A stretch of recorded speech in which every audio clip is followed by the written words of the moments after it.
welcome back, Maiden with My Hectic Life Pets, where we talk about all things pet and pet related. And today I wanted to talk about some lies we've been told about fish keeping. So there's a few things that I'm sure we have all heard. And one of my least favorite ones is that a fish will only grow to the size of its tank. Now, this myth is most commonly surrounding the goldfish. Now, while it will stunt their growth on the outside, it can cause their fins not to grow properly, it can cause their body to not grow properly, it causes them to grow in a deformed manner, and on the inside, their organs continue to grow as normal. The other issue is that the smaller the tank, the more frequently you are needing to do water changes to keep the water parameters in the right levels. Maintaining high water quality for your fish in smaller containers and smaller tanks can take a lot more extra maintenance. You have to do maintenance on your tanks a lot more frequently than if you have a larger tank typically. So what you end up with is a very sick fish that is going to die a horrible death after living a miserable existence. Now, the other fish keeping myth that I hear all the time out of pet stores and fish keepers' mouths all the time is the rule of thumb that you need a gallon of water for every inch of fish.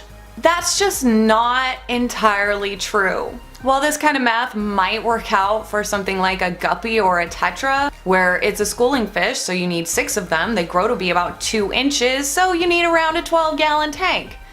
That kind of works out. But if you take that same math and apply it to an Oscar that can get to be 10 to 12 inches, well, you wouldn't want to keep an Oscar in a 10 to 12 inch tank. So part of me wondered if they were maybe getting this rule of thumb confused and they really meant square inches, because that math kind of added up to be a little bit closer and a little bit more accurate. Say you have an Oscar that's 10 inches long and say 6 inches tall, and you would need a 60-gallon tank.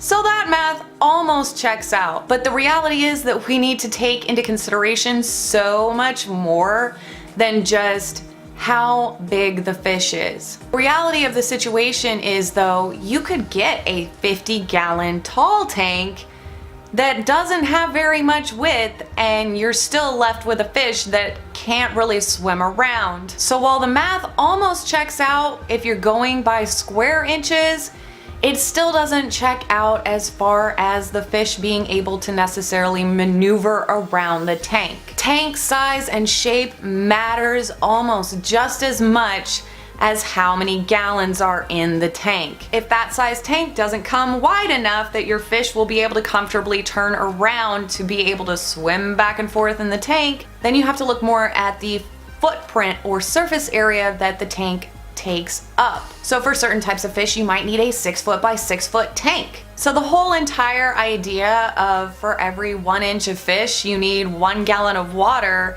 just really isn't sufficient, because there are some fish too that are only half an inch to an inch long that they are used to swimming in large areas. So those little, what would be considered nano fish, might actually need a much larger space. It might work out okay for beginners to sort of have like some sort of guideline or reference, but in the big picture, in the grand scheme of fish keeping, this rule just needs to go away. So these are just a few of the myths that are out there. These are some of the ones that I hear more than anything else. Okay, so that's all for today's video. If you liked it, please give it a thumbs up and subscribe to my channel. Hit that bell notification so you never miss a video.